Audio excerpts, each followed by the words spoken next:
And we are live, so we can say hello to everyone on Twitch watching this live. We're going to be putting this on YouTube later, so if I guess you can't hear me when I say if you're not watching this live, but if you're not watching this live, you're seeing it later. Welcome to Multiversity Coffee Break. I have got coffee in the mug my daughter made me. What are you drinking today, James? Well, I have a can of coffee because I'm lazy. Okay. I also have a can of seltzer because Okay. I'm lazy. Go ahead and introduce yourself to the folks watching. I am James Tynion IV. I am the writer of Batman. What else do I write? Department of Truth, Something is Killing the Children, Wind. Oh yeah, Department of Truth. There we go.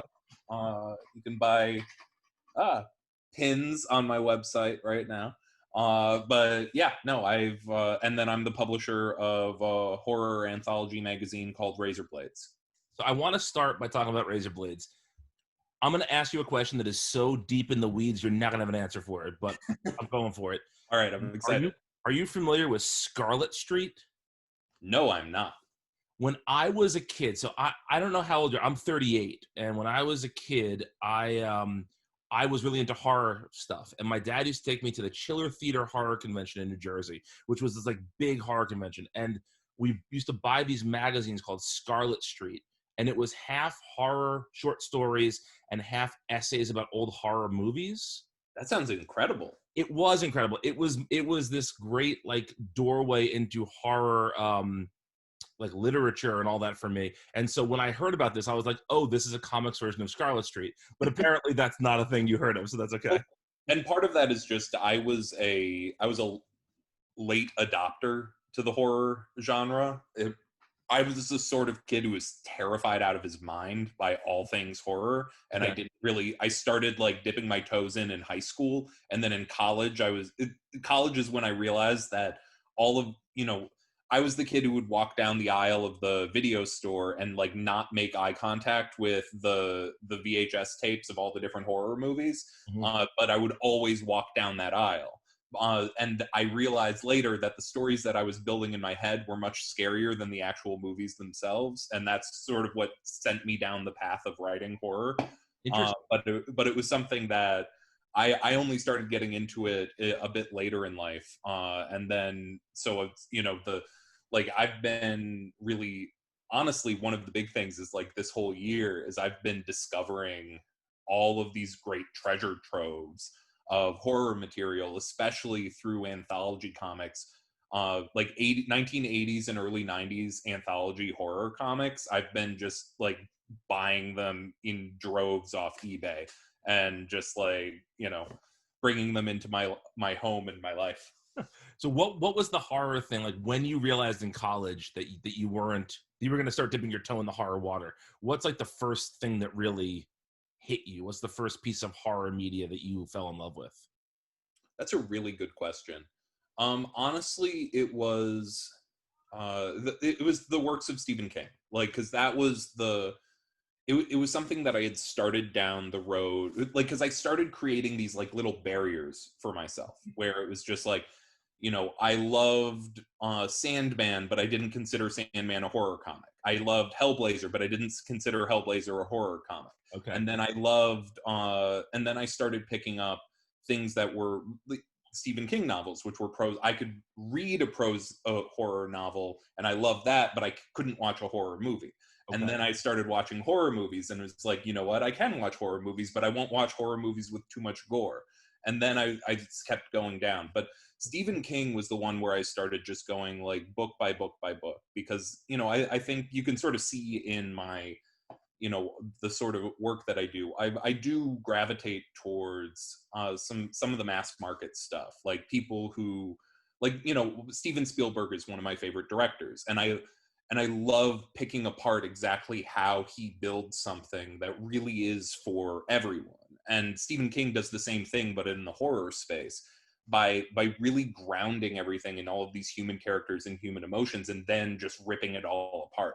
And that has meant the work that has been what I've connected with the most. But honestly, slashers too. Slashers were the one that because they were the big thing. I'm never going to be a slasher person. And then in college, I became obsessed with how you can break down slasher stories into like a formula. Like I watched all of the Friday the 13th movies back to back over like 2 weeks, and I was just like, I was laying out like, okay, how far into the movie does someone die? How long into the movie is someone naked? And like, I had like charts going down. I wish I still had all of that. That would be an incredible thing to publish in that comic in Razor Blades. Like, here is my slasher science stuff. So we are taking some questions from Twitch right now, and we have two questions here. Someone says, "Do you have a favorite classic horror movie host from TV, like Svengoolie or Coffin Joe?" See, I think I'm a little too young for that, because the closest thing to a host character that was in like the TV that I was actively watching would have been Tom for Toonami.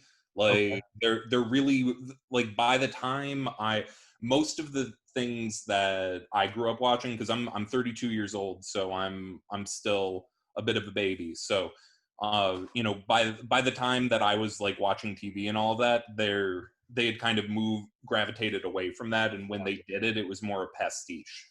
Yeah, I concur with that. I think it's actually a really fun thing that I know Svengoolie is still doing his thing, but that's in Chicago, I believe.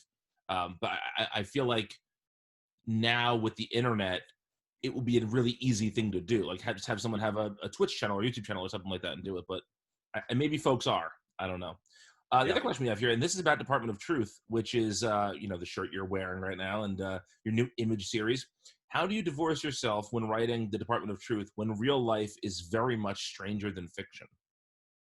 Honestly, it is it's less a bit of like divorcing myself, and honestly it's more leaning in. Like Department of Truth is the book that I have done the most research for than anything I've written. And and because of that, like the book really came together because like in the wake of the last presidential election, and then from that it was me sort of piecing together contemporary American history, really from JFK from the 1960s to today, and seeing the ways that politics and truth and all of these different threads kind of wove together, and the ways that American history kind of has always had a strain of conspiracy to it, going all the way back to the beginning. And that was really, that has always been just really deeply fascinating to me. And so, you know, like, honestly, Department of Truth is me trying to process all of the crazy shit happening in the world. Can I say Yes, whatever you want? All right. Yeah. All right. We got one last question for now, and then we'll move on to something else. Something Is Killing the Children is so fantastic and unique. I would agree with that. Where did your inspiration come from for that, and how long can we expect the book to run? I literally can't get enough of it.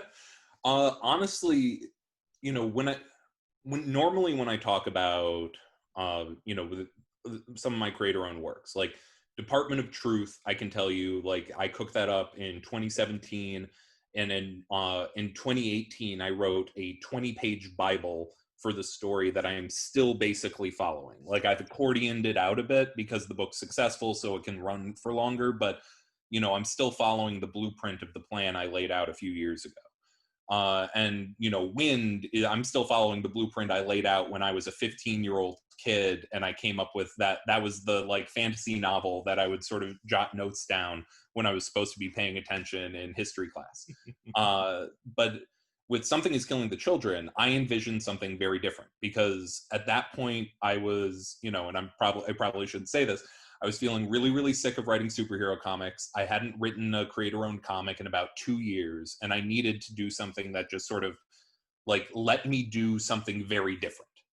And I came up with this idea that it was going to be a series. It was going to be a 5-issue miniseries. Every issue was going to basically be a one-shot, like, that featured this character, Erica Slaughter, showing up in a small town, killing a monster, and then moving on mysteriously. And we would only ever see little flashes of that character. And some of the stories, it would be told a little Rashomon style. Like, you know, one story might be told from the perspective of a bartender, and a bunch of people keep coming in and keep talking about how they saw this strange woman who arrived in town and stuff like that.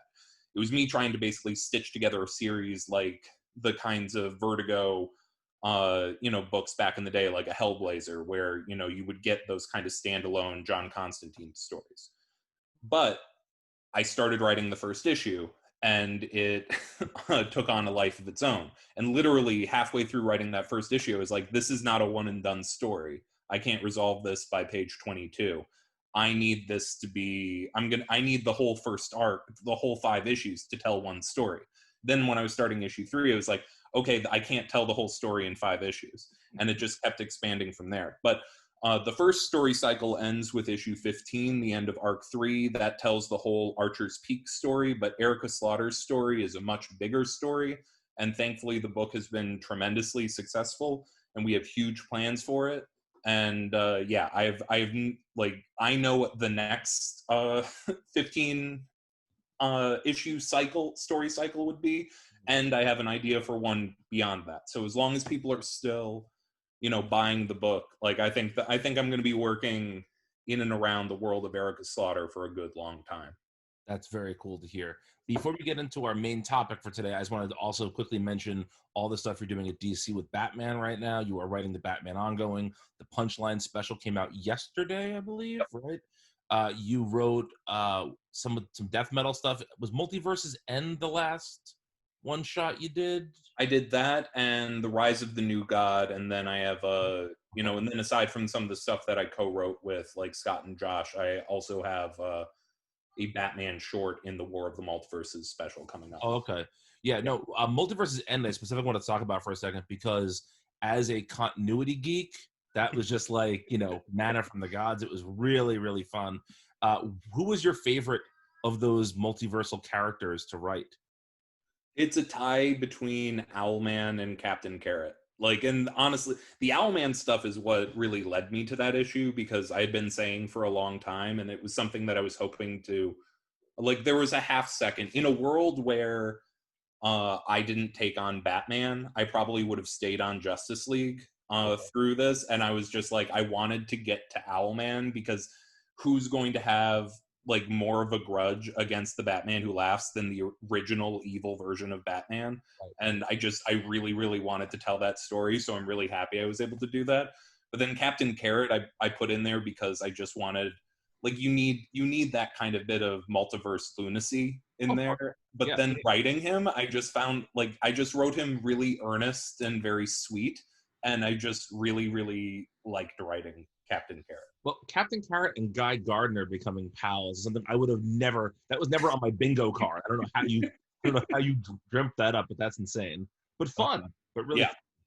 Yeah. No, I had a great time, and Juan Gideon did such an amazing job on that issue. He is I'll admit I had only seen little bits and pieces of his art before we were partnered on that book, but he just knocked it out of the park and just brought so much life and humor and pathos to the issue exactly where he needed to. It's just big, exciting comic books, which is what I think, especially superhero comics should be. Big, exciting comics. Absolutely. Yeah, it was just so much fun. And before we started recording, I mentioned to you how much I'm loving Joker. I love Joker War. Your Batman stuff's been really fun. You made me care about Grifter. Didn't possible, so thank you. Is there a word or a phrase you can tease for 6 months down the road? What's the word people will say that they'll associate with Batman right now in 6 months? That's a really, really good question. I'm debating how far you can go, because this is this is one of the things I'm most excited about for next year, is that my Batman run, I think I've mentioned it in interviews here and there, is that I wrote most of this year of Batman not knowing how long I was going to be on Batman, and for big chunks of the year I didn't have entire control over parts of the stories, because of the directions that the company was thinking of heading in. But now I have the runway to really plan everything. Sure. So I think, the thing that I think I can start revealing, because this is stuff that will start being solicited, let's say fear is the big word, the key word that I am excited to explore in the lens of Gotham next year. Okay, I think eagle-eared Bat fans can probably put two and two together with Fear and Batman, but we'll Yeah. see if we're wrong about that. Yeah. Wink. So anyway, when I emailed you about being on the show, you said, I wish we could talk horror comics. And obviously, we talked a little bit about horror, but you said, can we talk manga? And I said, absolutely. In Yeah. part because I am very, very early into my manga reading. For whatever reason, I don't know if it was like, it's so dumb to me. I went to a high school that was like 40% Asian, and all my friends were reading manga. Yeah. And I never picked one up. And so over the course, like writing for Multiversity, we have lots of manga coverage. So I've started dipping my toe into it. And I'm really interested to see sort of where you started with manga and where your manga reading has gone. So what was the first manga you fell in love with? That's a really good question. So I mean, like the way I sort of found my way to manga is that it was, but I didn't have a local comic shop growing up. Where'd you grow up? I grew up in Milwaukee, Wisconsin. So Okay. there were comic shops in the area, but not ones that I could get to easily until I had a car. So, as a kid, I lived just a few blocks away from a strip mall that had a Borders Books. And that Borders Books had a one shelf of comics and two shelves of manga. And that was how, and then over the course of a few years, that exploded to being an entire wall of manga and one pillar of comics. And then the manga section started shrinking again and all of that. So I happened to be like in late middle school, early high school at the beginning right at the height of the manga boom when they started bringing everything over and translating it. Mm-hmm. So at first, when it was only two shelves at my local shop, I read literally everything on those two shelves. Wow.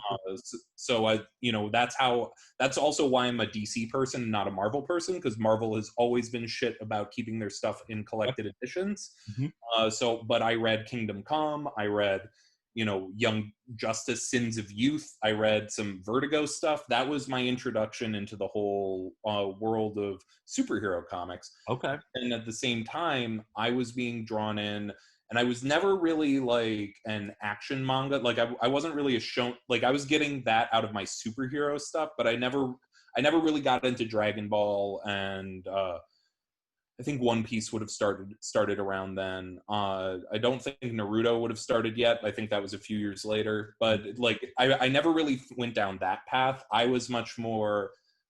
Read my superhero comics for my action, and I read my manga for more of the sappy emotional stuff. I read a lot of. But then also I loved Card Captor Sakura. I loved everything that Clamp did as a collective. And I also really, really liked the series Love Hina, which was basically just a harem manga, which is about a boy going to high school, and then he's just in a house with 10 beautiful women who he has sexual tension with all of them, but it mostly just drives him crazy.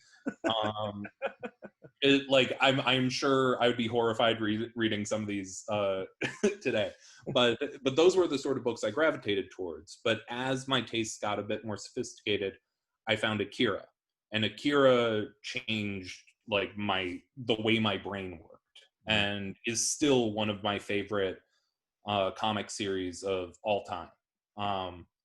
And then in terms of present day, the three big writers that are not writers, creators, because they're both writer and artists that I think still have the most impact on me are Katsuhiro Otomo, who's Akira, and then Domu.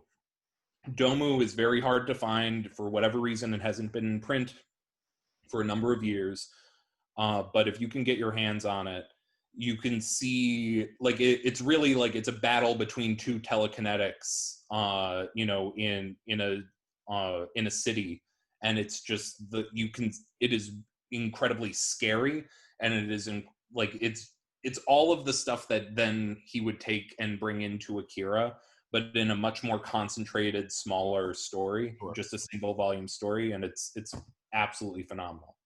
And then on top of that, I would say Junji Ito, who I think is one of the is probably the best horror comic creator out of Japan. And then Naoki Urasawa, who did Pluto, 20th Century Boys, and Monster. Those, like, I think Naoki Urasawa is the greatest living comic creator, like, bar none. Monster is one of the best thrillers I have ever read. 20th Century Boys is one of the best, and Pluto are two of the best science fiction stories I have ever read.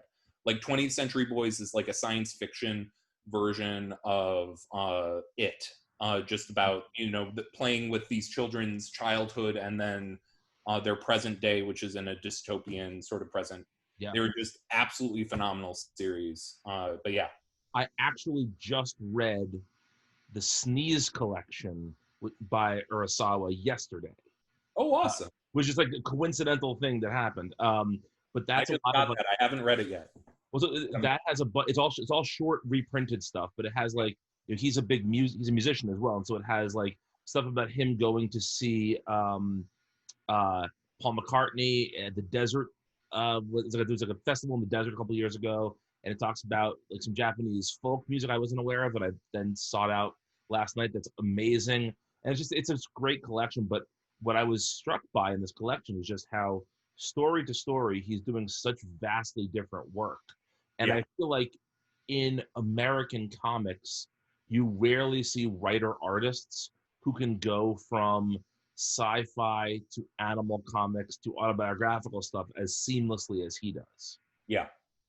No, I've never read 20th Century Boys, and that's a huge blind spot for me, so I'm going to have to rectify that. It is. I 100% recommend it. It is a long form series. So if you haven't read Pluto, I recommend starting with Pluto because there are only I think the perfect editions, which sort of collect them sort of 2 volumes, there are only 4 volumes long as opposed to being 10 heavy volumes long. But yeah, Pluto is one of my favorite things about Pluto is that it's actually a serious adaptation of an old arc of Astro Boy. So it takes like just what was a 1 volume of the original Astro Boy manga, and then it blows it up to being this huge murder mystery, in a world with sentient robots and all of that, and it really is absolutely incredible. That's pretty fun. In your own writing, do you see your love of manga come out at all? Yes, absolutely. And I think that I work best with artists who have strong manga influence. Okay. I think that that's part of why, I really gravitate towards the Spanish artists right now. Like for whatever reason, and it happened accidentally, like Alvaro Martinez, Jorge Jimenez, Guillem March, and a few other people I've worked with, Fernando Blanco.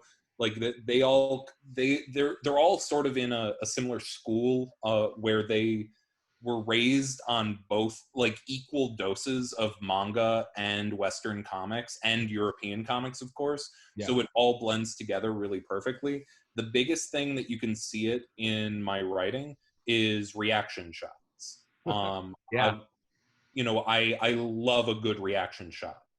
And especially in horror, I think reaction shots are really necessary because you need to show, you just need to show what people are reacting to and all of that. But it's something that I have, going back to the beginning of my work, I have always made room for reaction shots. And then when I am given the room to actually control how much, space I have, I love doing the setting work up front. I love doing a big intro.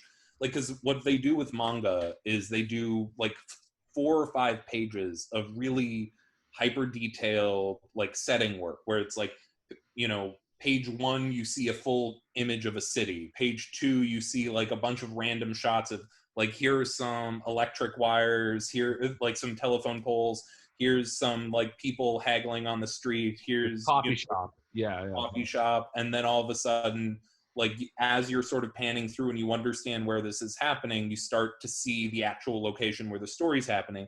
And then when the story actually starts, like it's really clever because then you can basically drop all of the backgrounds out of the shots and you can do very simple stuff that's focused more on the characters because you've put so much work into establishing the setting. The setting exists in the reader's mind.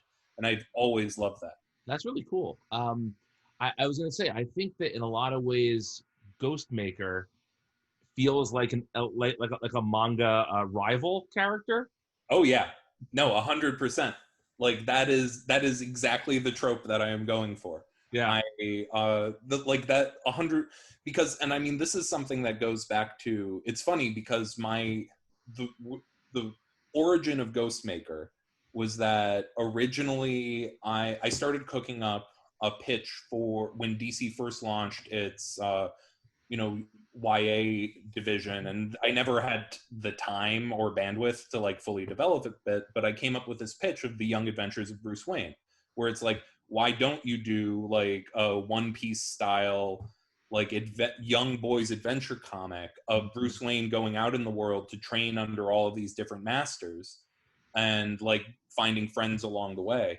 And as a part of that, I wanted to create a rival for Bruce Wayne, who had the same goal of like at the end of that journey, he wants to be like, you know, this perfect crime fighter. But he thinks that Bruce is this spoiled little rich kid who like is in it for all the wrong reasons. Mhm. And so getting to actually play with that dynamic, it actually came from me doing something even more manga.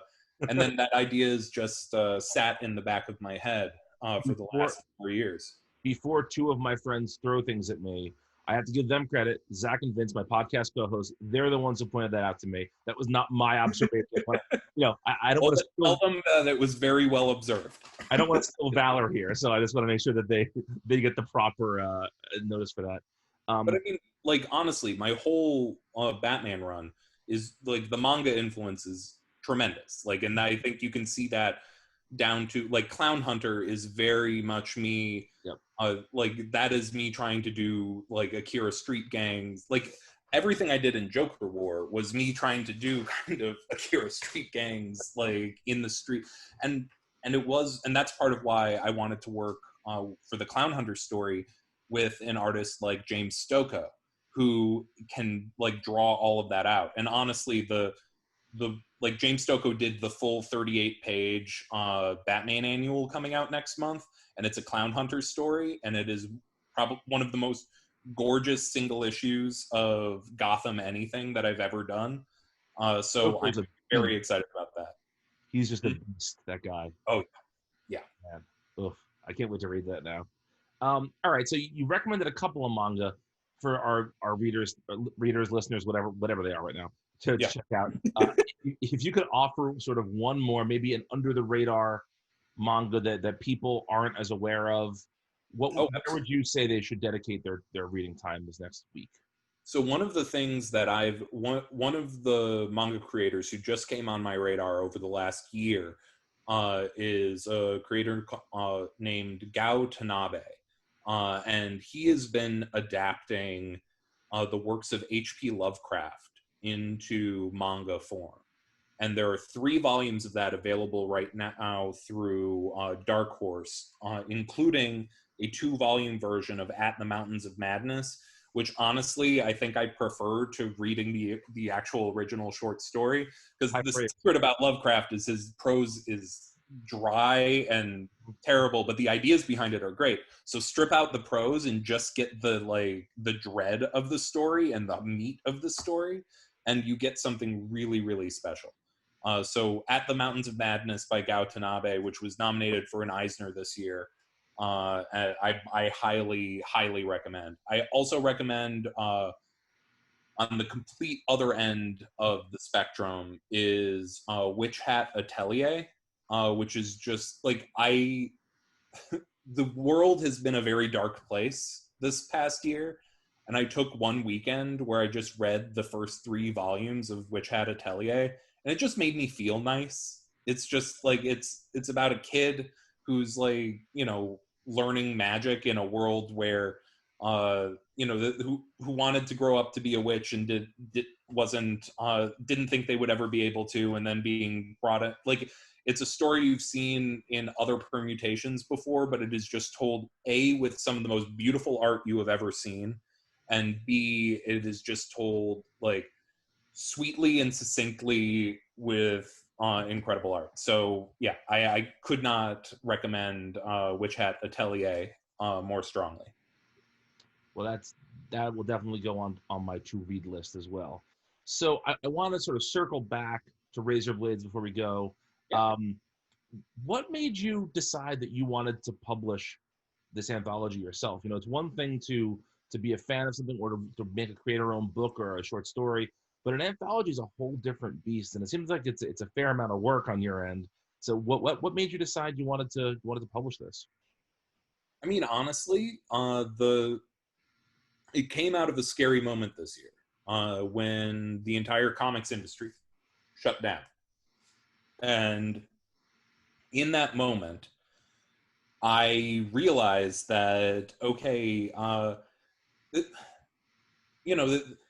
there was a moment at which, like, Image wasn't able to pay me the advances that originally were contracted for Department of Truth. And there was a moment, and it just felt like, oh, wow, like, what if there were more of a collapse of the industry and all of that? And I don't understand all of the different steps of publishing, like, by myself. So I basically was just like, I need to understand how every step of this business works, and I need to create something that allows me to understand that. Now I'm working directly with a printer. I'm figuring out stuff with distribution. I'm figuring out all of these different legs of the industry that were totally foreign to me, and I'm making a lot of mistakes along the way. But honestly, it was just, I wanted to, in a world where the you know the comic market as we knew it collapsed tomorrow, I still want to make comic books, and I want to know how to make comic books even in a world where that happens, even if I have to print them myself and ship them out myself. So that's really the heart of it. And then beyond that, it was also just like, I was reading and I've talked about this a bunch. I read From Hell for the first time in late March or early April.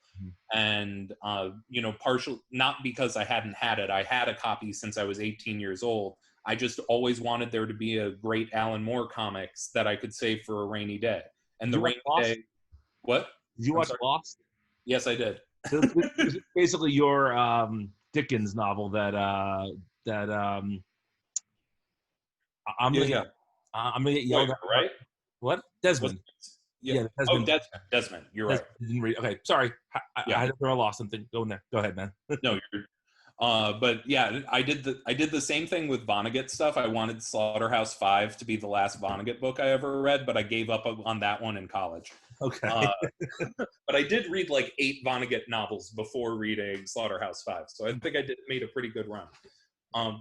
But so I always wanted there to save From Hell, and I saved it, and then I read it, and I was just blown away by it because it is one of the best pieces of comic fiction ever written, ever drawn.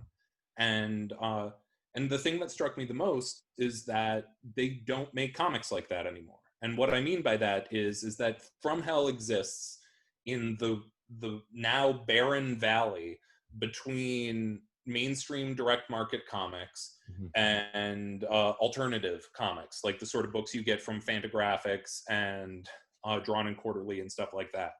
And that valley used to be populated by the entire black and white comics like boom of the 80s and early 90s. Like books, that's where you got stuff like Teenage Mutant Ninja Turtles, Cerberus, like and Strangers in Paradise, Love and Rockets, all of these like tremendous comic books that really shaped the entire industry. But a lot of that died out when Image Comics kind of became the only game in town for full creator-owned comics. And now I think we're starting to see that change again. And I think that there is more of a crossover sensibility. But But part of part of the reason I was talking about all of that is Taboo was the original horror anthology magazine where From Hell ran as a serialized story. Mm-hmm. And and Taboo, which was created by Steve Bissette, who did Swamp Thing with Alan Moore, and it had it had Alan Moore, it had Neil Gaiman, but it also had creators like Charles Burns and Dave Sim and a bunch of people who existed from outside of the mainstream superhero world. And it was this intersection of all of these weird and strange different corners of the business, and you could see all of those sort of coming together. And so I wanted to kind of create an anthology with that I could do that sort of work in, that I could try to get, honestly, we have reached out to, Josh Simmons, who does, his books I think come out through Fantagraphics, The Furry Trap and Jessica Farm and a few other things. But I have Josh Simmons, I have someone who's very big in the kind of YA space coming in for the third issue.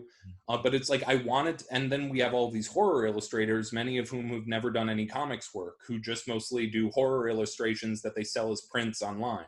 Right. And it was sort of how do I blend all of these different worlds together and see if anything interesting comes out of the out of these intersections. And one thing that I've been really excited about is only 2 issues into Razor Blades, a bunch of those horror illustrators are starting to get comic book cover work from places like Vault and Aftershock, which that just makes me thrilled. And I am, and I'm mining those pools to do variant covers for Department of Truth as well. So it's just honestly, I love bringing a bunch of really interesting creators together and seeing what they would create in a world where, there are really no restrictions. And this is a book that my goal here is to not lose money on the book, but it isn't really to make money on the book. Right. This is for me to understand how does the whole system work, and to make cool shit while I'm working on Batman, and I can afford to basically float the costs of a weird anthology magazine as long as it doesn't become a steep hole of money. Right. But so far it's been paying itself off, and we want to keep doing it. So where can folks read it if this sounds right up their alley? They can go to readrazorblades.com, and that'll take you to the site where you can buy the first 2 issues, and you can buy them digitally, pay what you want. If you want to get them for free, you can get them for free. If you want to throw us $5 per issue, you can throw us $5 per issue. I wanted to really lower the barrier of entry into this title and let people sort of dictate this themselves. But yeah, that's you can check it out there, and while you're there, you can also pick up some enamel pins from my various comics, including that Department of Truth pin I was showing off earlier, which is very, very nice. I'm not sure that's showing up nice. It looks very nice, yes. Yeah. And what can folks expect of the print issues of Razor Blades? So right now, so we did a big, a big sale in October where we sold the second issue of Razor Blades, and also the second printing of the first issue. Right. So those are going to ship out towards the end of this month. They won't be available for sale again online until there's a collected edition of the first year of some kind. But honestly, just as of today, Forbidden Planet in the UK has just announced their new cover. They bought their own exclusive retailer variant cover, so they have in stock both the first and second issue. Okay. If you want to order, with amazing covers by Jen Bartel and Nick Robles. And so if you want a physical copy, that's your best bet to go hunt that down right now. But other than that, we're, issue 3 will be released in January. And we have an incredible lineup for issue 3 that, we'll be hinting at on our website and our Twitter account. Both are readrazorblades.com or at readrazorblades. So, And yeah. If folks want to get in touch with you on the internet, where is the best place to do that? You're on Twitter. I'm on Twitter at James the Fourth, all spelled out. That's really my only my only place online. So you should go there if you're looking to see what crazy things I say when I don't sleep enough because I'm up all night writing comics. Don't you also have a newsletter? I totally do. Like I said, I don't sleep enough. So my newsletter is on Substack. It's James Tynion IV at .substack.com. But yeah, that you should subscribe there. I announce a lot of stuff through that. Honestly, I think I'm going to be shifting even more into that over the next year. So, that you should definitely follow my newsletter. The Empire of the Tiny Onion is what I call it because I'm a monster. But yeah, you should check it out. All right. Don't go anywhere. I'm going to stop the live stream. I want to say goodbye to you afterwards. Thanks for watching, everybody. And we'll be back next week with another great guest. So take care, guys.